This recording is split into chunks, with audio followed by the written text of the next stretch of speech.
Hello guys, most welcome. आज से हम स्टार्ट कर रहे हैं बिजनेस स्टैटिस्टिक्स। ये सब्जेक्ट जो है ना, ये बीकॉम में बीबीए में होता है।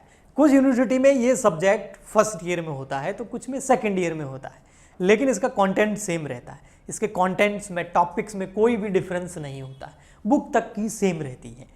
बट कुछ यूनिवर्सिटीज़ को सेमेस्टर फर्स्ट में, कुछ सेकंड में, कुछ थर्ड में, कुछ फोर्थ में डाल देती है, तो आप उसकी टेंशन मत लेना। बस आपके कोर्स के अंदर, चाहे आप सेम फर्स्ट में, सेकंड में, थर्ड में, फोर्थ में, यानी कि बीकॉम फर्स्ट ईयर में, सेकंड ईयर में आपके अगर बिजनेस स्ट्रैटेजिक्स है तो आप इसको कंटिन्यू देख सकते हैं। ये सारे लेक्चर्स देख सकते हैं जो अब आने वाले टाइम में और आएंगे। ठीक है, कुछ बच्चों को कन्फ्यूजन भी रहता है जिस वजह से एक मिसकम्युनिकेशन मेरा और स्टूडेंट्स का हुआ है, तो वो ये है कि बच्चों को लगता है कि सर ऐप डाउनलोड कर रहे हैं वहाँ तो पेड कोर्सेज है।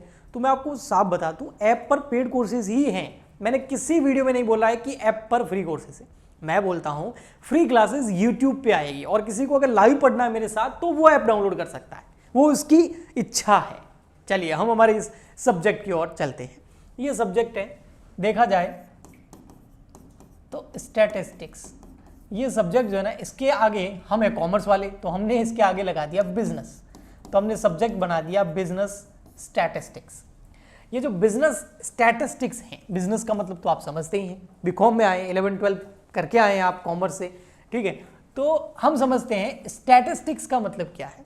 वैसे इसके मतलब मैं बहुत सारे आपको बता सकता हूं, लेकिन मैं चाहता हूं एक ऐसा इसका मीनिंग बताऊं जो बिल्कुल ईजी हो, जो नॉर्मली हर कोई समझ जाए।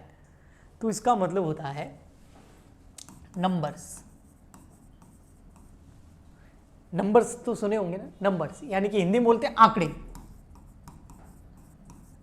या फिर डेटा, समंक। मैंने ओनली नंबर नहीं लिखा, मैंने पीछे एस लगाया है। और डेटा का मतलब भी कोई एक नंबर नहीं, बहुत सारा डेटा। तो बहुत सारे डेटा, बहुत सारे नंबर्स, बहुत सारी कैलकुलेशंस, ये आती है स्टैटिस्टिक्स के अंदर। एक प्रोफेसर हुए, उन्होंने इस सब्जेक्ट का कैसे डेवलपमेंट हुआ उसके बारे में हमें थोड़ा बताया। एक प्रोफेसर है लॉर्ड कैल्विन, लॉर्ड कैल्विन नाम था उनका, ठीक है। लॉर्ड कैल्विन का बोलना था कि अगर आप किसी भी पर्सन को, अगर किसी सब्जेक्ट का कोई नॉलेज है ना, तो वो नॉलेज अगर वो नंबर में रिप्रेजेंट कर सकता है, अगर उस सब्जेक्ट को नॉलेज, उस सब्जेक्ट का जो भी उसे नॉलेज है, उस नॉलेज को अगर डेटा में समझा सकता है, नंबर्स में बता सकता है, आंकड़ों में दिखा सकता है, संख्याओं में दिखा सकता है, तो सामने वाला सेटिस्फाइड होता है कि हाँ, इसको इस सब्जेक्ट का नॉलेज है। अगर किसी को नॉलेज है लेकिन वो उसको नंबर्स में, डेटा में नहीं प्रेजेंट कर पा रहा है, तो न तो वो सामने वाले को सही से समझा पाएगा और न ही उस सब्जेक्ट का बहुत ज्यादा डेवलपमेंट होगा। उसका डेवलपमेंट रुक जाएगा अगर कोई भी विषय, कोई भी सब्जेक्ट जिसको आप नंबर्स के अंदर, डेटाज के अंदर समझा नहीं सकते, उसको प्रेजेंट नहीं कर सकते।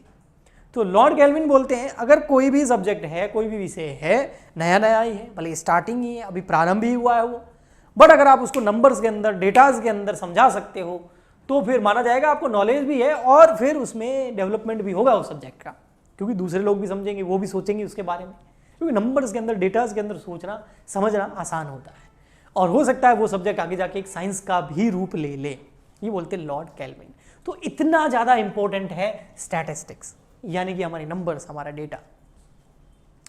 फिर लॉर्ड कैल्विन के बाद में अगर हम इस सब्जेक्ट पे वापस लौटें और हम थोड़ा सा इस सब्जेक्ट की हिस्ट्री को जानें, क्योंकि मैं चाहता हूं कि सीधा मैं मीन मोड मीडियन स्टार्ट करा दूं, कोरिलेशन स्टार्ट करा दूं, रिग्रेशन स्टार्ट करा दूं, तो कर तो लोगे, ठीक है, फॉर्मूला रट लिया, आंसर आ जाएगा, लेकिन भैया है क्या वो भी तो समझना होता है।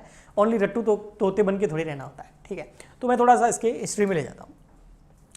प्राचीन भारत की अगर बात करें, एंशिएंट इंडिया, तो वहाँ पर जो है पुराने भारत के अंदर बहुत सारे ग्रंथ थे हमारे, है ना, आपने भी सुने भी होंगे बहुत सारे, जैसे शुक्र नीति एक ग्रंथ है, मनुस्मृति है, जैसे महाभारत हो गया, वाल्मीकि रामायण हो गया। तो उसके अंदर यहाँ पर जो ये स्टैटिस्टिक्स है, यानी कि नंबर्स हैं, डेटा के कलेक्शन का जो है, रख रखाव का काफ़ी जगह उल्लेख मिलता है इन ग्रंथों के अंदर। तो उस समय से ही जो भी प्रशासन था, एडमिनिस्ट्रेशन था, वो अपने काम के लिए डेटा को कलेक्ट करता था। और डेटा को कलेक्ट क्यों किया जाता है? ताकि उसको इन्फॉर्मेशन में कन्वर्ट किया जा सके। स्टैटिस्टिक्स के अंदर डेटा को ओनली कलेक्शन नहीं है, डेटा को कलेक्ट करके ऑर्गेनाइज किया जाता है, फिर उसका इंटरप्रिटेशन निकाल के ग्राफ के माध्यम से या इस तरीके से उसका रिप्रेजेंटेशन किया जाता है कि सामने वाला समझ के डिसीजन ले सके। तो ये उस समय से हो रहा है।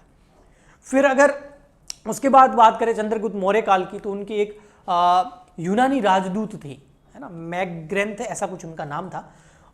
उनके बारे में भी विवरण मिलता है, उल्लेख मिलता है हमको कि उस समय भी जो चंद्रगुप्त मौर्य काल था सॉरी, उस समय भी जो है जैसे बर्थ हो गया, डेथ हो गया, या फिर आर्मी से रिलेटेड डेटा हो गया, है ना, तो उससे रिलेटेड जो है वहाँ पर स्टैटिस्टिक्स को यानी किया जाता था, यानी कि डेटा को इकट्ठा किया जाता था, फिर उसके माध्यम से जो बहुत सारे डिसीजन लिए जाते होंगे।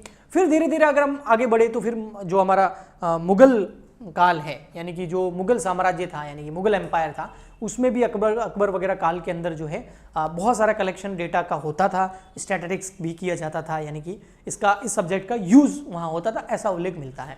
16 से 17 जो सेंचुरी थी, 16 to 17 सेंचुरी, अब देखना इस सब्जेक्ट का डेवलपमेंट कैसे कैसे हुआ है ना। तो 16 से 17 सेंचुरी के अंदर, ठीक है, 16 to 17 सेंचुरी के अंदर क्या था, जो हमारे एस्ट्रोलॉजर्स थे, ज्योतिष शास्त्री जो थे, वो जो नक्षत्र वगैरह की जो कैलकुलेशन करते थे ना, स्टार वगैरह की, आपको पता होगा, है ना, ये तो आपको समझा ही होगा कभी ना कभी, हमारा माहौल ही ऐसा है यहाँ का, है ना।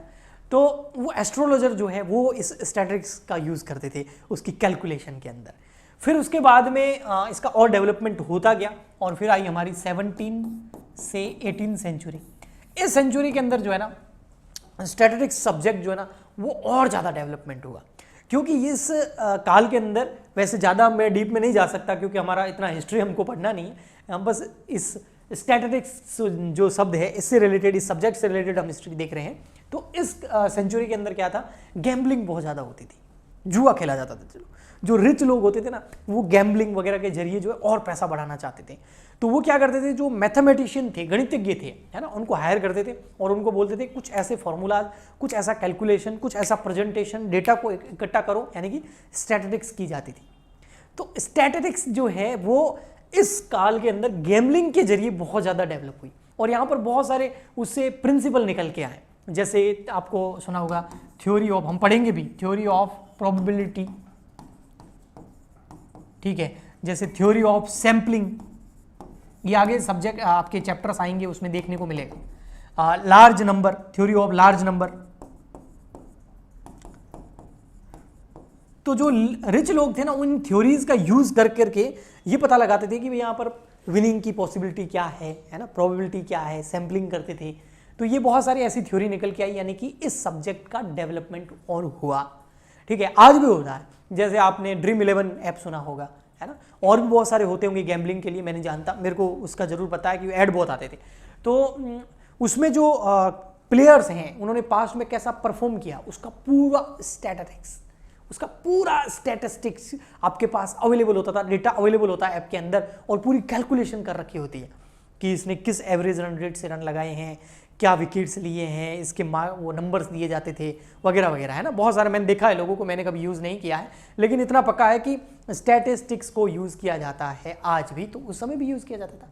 और उसके बेसिस पर पास्ट के डेटा का इस तरीके से प्रेजेंटेशन करके, एनालिसिस करके, ऑर्गेनाइज करके, उसके बेसिस पे भी फ्यूचर में क्या होने वाला है उसकी एक संभावना तलाशी जाती थी। तो ये तब से स्टार्ट है, गैम्बलिंग जो है वो बहुत पुराना है, ठीक है। उसके बाद आई हमारी 17 to 18 century, 18 to 19 century, sorry 18 to 19 century. इस सेंचुरी के अंदर इस सब्जेक्ट ने और ज़्यादा डेवलपमेंट किया, क्योंकि बहुत बड़े बड़े एक्सपर्ट इस सेंचुरी के अंदर पैदा हुए, और उन्होंने हमें बहुत सारे प्रिंसिपल, बहुत सारी स्टैटिस्टिक्स की टेक्निक समेती। वो कौन कौन सी है मैं आपको बताता हूँ। तो मैंने यहाँ पर फटाफट से नाम लिख दिए, जैसे नेप हो गया, लैक्सिस हो गया, गाल्टोन हो गया, बाउले हो गया, फिशर हो गया, कार्ल प्रिएशन हो गया, इनके बहुत सारे फॉर्मूलाज आगे आएंगे, है ना। अगर थोड़ा बहुत भी आप कहीं पढ़े हैं तो आपको पता होगा कि ये बहुत यूज़ आते हैं, है ना। कार्ल प्रिएशन, फिशर, बाउले, इनके बहुत सारे टेक्निक्स वगैरह आती है, वो सब की सब इस सेंचुरी के अंदर डेवलप हुई। तो इस सब्जेक्ट का बड़ा ज़्यादा डेवलपमेंट हुआ। क्यों हुआ? क्योंकि ये सब्जेक्ट ही नंबर के अंदर, डेटा के अंदर बात करता है, तो इस सब्जेक्ट का डेवलपमेंट होता गया, ठीक है। इसमें इन्होंने मीडियन, इस काल के अंदर इन्होंने, ये जितने भी प्रोफेसर्स हैं, इन्होंने मीडियन हो गया, कोरिलेशन हो गया, क्वार्टाइल हो गया, है ना, और जो टाइम सीरीज हो गया, ऐसे बहुत सारे इन्होंने टेक्निक्स और हमें फॉर्मूलाज और हमें ऐसे मेथड्स दिए जिससे हम डेटा को और अच्छे से अरेंज कर पाए, डेटा का और अच्छे से ऑर्गेनाइज कर पाए, डेटा का और अच्छे से यूज कर पाए हमारे डिसीजन लेने के लिए। ओके, उसके बाद बात करेंगे 20th सेंचुरी की। ठीक है, तो इस सेंचुरी के अंदर इस सब्जेक्ट का डेवलपमेंट तो हुआ ही हुआ, उसके अलावा बहुत ज़्यादा यूज़ करने लग गया, मतलब जो आम आदमी है ना वो भी डेटा को कलेक्ट करके यूज़ करने लग गया उसका। ठीक है, क्योंकि यहाँ पर जो है आपका इकोनॉमिक्स सबसे ज़्यादा यूज़ इसी में होता है। जैसे आप देखते होंगे शेयर मार्केट, स्टॉक मार्केट के अंदर अगर आप कॉमर्स के बच्चे हैं तो थोड़ा बहुत स्टॉक मार्केट के बारे में जानते हैं, तो आपको पता है लोग शेयर्स परचेज करते हैं, उसको सेल करते हैं, लेकिन उससे पहले कितने सारे डेटा का एनालिसिस करते हैं, रिपोर्ट पढ़ते हैं, उसमें कंपैरिजन दे रखा होता है, नंबर्स दे रखे होते हैं, कैलकुलेशन दे रखी होती है, प्रेजेंटेशन दे रखा होता है, तो वो सब यूज़ करके ग्राफ चार्ट वगैरह देख करके फिर डिसीजन लेते हैं इन्वेस्टमेंट का।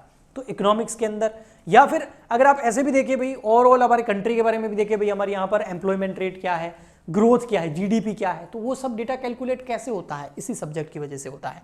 अगर सोशल लाइफ की भी देखें तो सोसाइटी में भैया पॉवर्टी कितनी है, पॉपुलेशन कितनी है, पर कैपिटा इनकम कितनी है, सोसाइटी से रिलेटेड लोग अनएम्प्लॉयमेंट कितने हैं, एम्प्लॉयमेंट कितना है, या फिर मैरिड कितने हैं, अनमैरिड कितने हैं, ये कोई भी डेटा अगर आप सोसाइटी का कैलकुलेट करते हैं तो वहाँ पर भी ये बहुत ज़्यादा यूज़ होता है।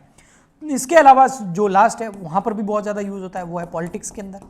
बिल्कुल आप देखते होंगे ना इलेक्शन होते हैं उससे पहले ही पोल आने लग जाते हैं कि भैया कौन जीतेगा कौन हारेगा, उससे पहले न्यूज़ पे चलने लग जाता है। वो कैसे डिसाइड होता है, डेटा का कैलकुलेशन, और डेटा का कैलकुलेशन सैम्पलिंग के बेसिस पे सबसे ज़्यादा होता है। जब भी आते हैं ना भाई पूर्वाग्रह होते हैं ना कि हमें लग रहा है कि हमने यहाँ पर थोड़ा सा सैंपल लिया कुछ लोगों का, उससे पता लगाया कि भाई ये पार्टी आगे, तो वहाँ पर भी यूज़ होने लगता है, और भी बहुत सारी चीज़ों में ये यूज़ होता है। तो ये एक ऐसा सब्जेक्ट है जो मैं कहता हूँ केवल यही नहीं आपकी लाइफ में भी यूज़ होता है, जाने अनजाने आप इसका यूज़ करते ही करते हैं। अब अगर आप इसको पढ़ लें, इसको समझ लें, तो आप इसको अच्छे से डेटा को कलेक्ट कर पाएंगे, उसका ऑर्गेनाइजेशन कर पाएंगे, उसको अच्छे से व्यवस्थित कर पाएंगे, यानी कि डेटा को आप इंफॉर्मेशन में कन्वर्ट करके इस तरीके से प्रेजेंट कर पाएंगे कि आप उसे कुछ डिसीजन ले सकते हैं, कोई और भी डिसीजन ले सकता है कि उसको क्या करना चाहिए क्या नहीं करना चाहिए, किस चीज़ की पॉसिबिलिटी ज़्यादा है किसकी नहीं है।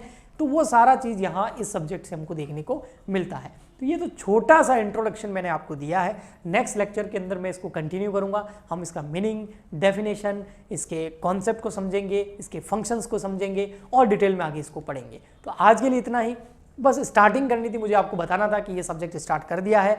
अगर आपको फ्री क्लासेस चाहिए तो हमारे यूट्यूब पे बने रहें, अगर आपको पेड क्लासेस चाहिए तो हमारा ऐप डाउनलोड कर दीजिए, वहाँ पर आपको ये लाइव क्लासेस मिलेगी इस सब्जेक्ट की और मैं पढ़ाऊँगा।